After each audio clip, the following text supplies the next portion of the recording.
Welcome to the podcast, Let's Talk PWS, a series all about Prader-Willi syndrome. I'm Susie. And I'm Katie.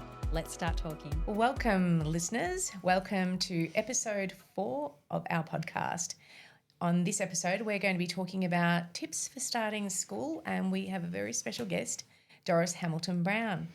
Katie, would you like to introduce Doris? Sure. Doris Hamilton-Brown is a mum of 2, her 7-year-old son Lewis, who lives with Prader-Willi syndrome, and her 11-year-old daughter Soraya, who is his biggest cheerleader. Like many families in the PWS community, Doris and her husband Paul juggle the everyday realities of family life alongside advocacy, ongoing learning and love. Professionally, Doris works as a senior medical scientist at the Victorian Infectious Diseases Reference Laboratory, with a strong passion for public health and infectious diseases.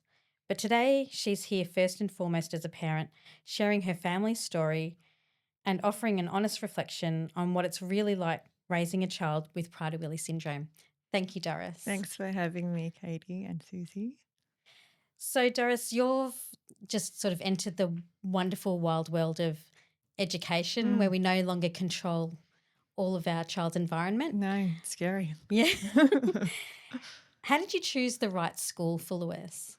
Okay, so I don't know whether it's the right school, but it's the school that we felt was right for us at the time. So Lewis is now in grade 1, and when he was in kinder, that's when we kind of started. Well, that year I was just consumed with what are we going to do? What are we going to do? So at the time I was, we obviously had mainstream school, but we also were thinking about a specialist school. We didn't know where we were going to go at that stage. Again, talking to lots of parents that have kids with Prader-Willi that are in primary school, either specialists or mainstream. We had a lot of parents saying that, if you can get your kid to a mainstream school, that'd be, it's good to get them in a mainstream school for sort of socialising, etc. But we know eventually as he gets older, he'll go to a specialist school. So anyway, that year, even talking to Lewis's kinder teacher, and he would do 2 days kinder and 2 days childcare. They felt that probably a mainstream school he would be okay at because he had pretty okay social skills. So yeah, our journey sort of started where so my daughter was going to the local primary school, which is literally around the corner from our house. So logistically that was going to be easy. So I initially spoke with the principal there just to get an idea about, where they stood with kids that, required additional or kids with additional needs. After I spoke with him, my husband and I also had a look, went to visit some of the specialist schools in the area. And then that one that we were zoned to, we couldn't get an appointment with. So we went to one that was still, it wasn't far from us, but we weren't zoned to that. And it was at that school that I chatted with the assistant principal. She was really helpful. She helped us she told us that we would need to get some cognitive tests done, or the WIPSI it's called.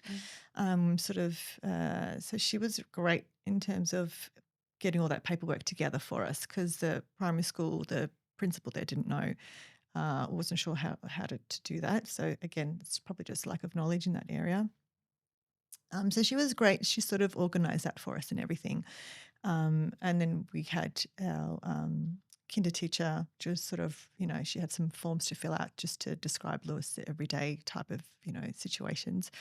And he had the cognitive test done at childcare, which was a little bit, I think, it was a little bit, I'm not sure, sort of a bit odd, I think, because they're sort of, he's in a room with a person that he didn't know doing some kind of a test. Well, he didn't know, so he was just doing his own thing. So, he didn't really get to answer, or she didn't really get responses to a lot of the questions that she was asking, also because he wasn't very verbal at the time as well. So, some of those things could maybe be changed. I don't know. Because he has articulation issue, sort of dyspraxia as well. Anyway, after all of that, once we got the report back from her. He showed that he has mild intellectual disability, so he could go to a special school. But we kind of decided, you know what, we're just going to go to the local mainstream primary school. And I ended up sort of emailing him on the day that I got that report. And I said, look, he qualifies for special school, but we do want him to go to mainstream school. And they were really good about it. So then we organised meetings with the assistant principal and the sort of a team there. And we also had our sort of key worker through that we see, who's also his physio and speech therapist. Sort of, we all kind of got together with the school to sort of, it's a bit of a team just to discuss, how Lewis could, sort of be included in the school. The school is also really good. They have their own allied health team as well. They had a speech therapist and they had an OT. So they don't really work with the kids one-on-one, but they can make suggestions about how the kid can that the child can sort of be supported at the school. And they also have a behavioural support person as well, I think once a week. So it's really, I was surprised at the sort of the allied health that they had. I think they sort of introduced that post-COVID. So there was obviously a need for it. Yeah, so once we decided that, yep, he's going to go to mainstream school, so the assistant principal, they were all on board. And we sort of sat down and had to go through, because to get him some funding through the Department of Education or the school funding to support him. And we went through all the paperwork and with the assistant principal, and we were really lucky. We got sort of the highest level of funding for him. So Lewis has someone with him one-on-one the whole day. So that was all ready to go before he started. So we got quite a bit done just right before the end of that sort of kid year, so that we would have someone ready for him when he started primary school the following year. So, it was a big year, it took, it was, I still, at the time I wasn't sure I'd be making the right decision, but I think ultimately it's been good. And it's handy that his sister goes there as well. So, we'll take it year by year and we'll see how we go, decide on when we make that sort of maybe transition to a special school at some stage. We don't know. We'll just see how it goes. So the advice that you have for other parents who have got a child who is starting school is to really have all that paperwork ready, prepared, have the allied health team on standby, assess whether the school has got a robust allied health team internally as well. And I just wanted to understand a little bit more about how you managed to get the school to get a high level of funding, because we have heard other reports where it's a constant ongoing battle to get that justified. Well, it was the assistant principal. He was really, I think he was really sort of pushing for it. Yeah. I mean, I think part of it was also because toileting was still an issue. So my son was still in nappies. So when he does need to be changed, there have to be two people that accompany him for his own safety. So I think that's kind of why he's got that high level of funding, potentially, I think. That's really interesting, because I am aware of another, well, he's actually a young teenager now, but the fight that the parents have had to do with the school, and the principal was just at them, and just that principal wanted that child out. He wanted him out to a special needs school, didn't want to deal with it, which is really quite appalling. When my understanding is that they want to phase out special schools. Exactly. And have it all integrated and to help society at large understand and accept disability more. I tell you what, like there's, I think, at the school, Lewis is probably the only child with this sort of requiring this much support, but they've really opened their arms, to him And the kids are really good because as a Yeah. parent, you always worry if Yeah. that, they're going to sort of, but the kids are great, especially the older kids. And he's got main character energy. He kind Yeah. of thinks, Yeah. he'll go and say hello to everyone. And my daughter, Sarai, she's just like, they just think, like she's the older one and Yeah. they're like, oh, you Lewis's sister. It's like, she's like, Yeah. she's not the main She's character anyway. famous too. She's famous for being his sister, Yeah. right? It's just quite, So he's That's quite really nice. endearing. And Yeah. but the Yeah. school has been very open. Last year, actually, for during May for the Go Orange Day, that last Friday in May, I'd sort of put it to them early on if they were interested in sort of, raising. We wanted to raise Pride Willie awareness. Would they be interested? And they were. And we had like all the kids dressed up in orange. They normally wear, yellow and green as their uniform, but everyone came dressed as orange, all the teachers. And my daughter actually gave like there was a junior assembly, and my daughter gave a little talk about Pride of Willie to the junior students. So they've been really welcoming, and accommodating, and Which is great. understanding, and open about the food safety issues.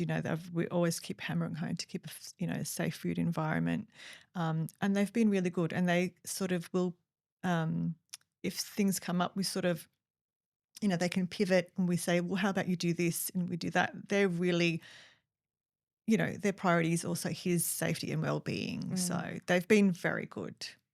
That's More of it. amazing. More And of it. Yeah, I I've remember been when impressed. when we spoke earlier last year, and you said that you had a tool that you gave to the teachers. Was it like some information on a? Oh, yeah. Well, I just went through, and I just got as much information as I could through all of the different association websites.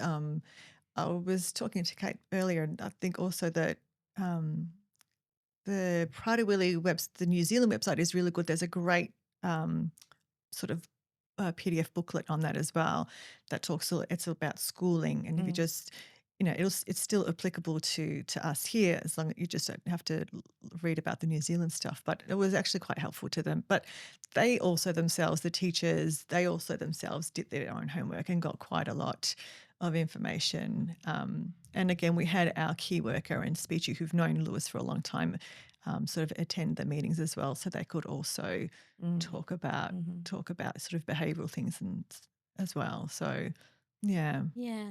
And what should we have in our NDIS to help us through this stage?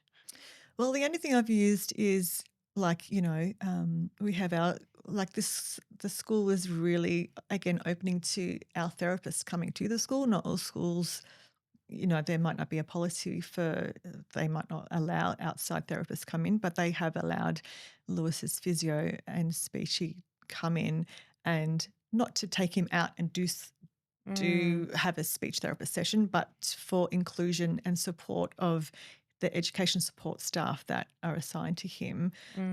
So, and like the physio might come during when they're doing their PE lesson or something like that, or they were doing PMP in prep, so she could be there to support the education support staff on how to help him during those sessions. Yeah, so well, it's that's sort disappointing. of It is disappointing when there's policies that say an outsider can't come in, Yeah. when it really needs to be and that's collaborative. and I think that's one of the questions that Yes, parents should yes, ask before absolutely. they choose Yeah. a school. Go to those meetings armed with questions about, will you allow outside therapists to come in? Yeah. Very, So, very important. Yeah. And in terms of the question about what should young families have in their NDIS plan for their Pride of Willie individual, I guess at that age, agency is still expecting parents to look after, before and after school. That's parental responsibilities. Yeah. But the funding really needs to sit in the improved daily living. So Correct, all allied that's health right. professionals Yeah. and getting that firing on all Yeah. cylinders as much as we can to build Yeah. capacity. And the good thing about having Lewis's own therapist come in is to increase the fluency of everybody who works with Lewis, that they will become Pride of Willie fluent, because I am a big believer in increasing everyone's skills. Absolutely. And having him in mainstream is increasing the kids' skills as well. Yeah. Yes. Everybody gets upskilled when they have a kid like Lewis and Chelsea and Steph. Yeah, I think it's great for the school. It's great for the kids to see that there's all kinds of kids, and Lewis may be different in a lot of ways, but he's the same as them in a lot of ways. He still likes to play. He likes Paw Patrol and PJ Masks and Thomas and, so there's Absolutely. a lot of shared Yeah. interests as well. And it's up to this sort of support staff to help him interact with his peers and have some fun with them as well. So Exactly. And understanding he might just interact a little bit differently. exactly right. And they're actually really, they're all very good Yeah. with him. Yeah, it's great. From the very young to the, the older grade sixes, like they all know him. He's quite funny. Yeah. Great. Excellent. All right. Well, thank you very Thank much you. for Thanks for having being a me. guest. Yes, thank you so much, Doris. We've watched Lewis grow up and he's just Yeah. a treasure, and Soraya is an absolute superstar. Shout out to you, Soraya. You know who you are. Well, thank you for sharing with us today. We've really loved having you on here, and we look forward to a wonderful future with Lewis and watching him grow. Oh, thank you. Thanks Very much. Thanks, guys. As we close tonight, don't forget to sign up as members at pws.org.au, where you'll also find ways to donate and sponsor our various projects and initiatives. Please remember to like, follow and share us on our socials. And until next week, let's keep talking.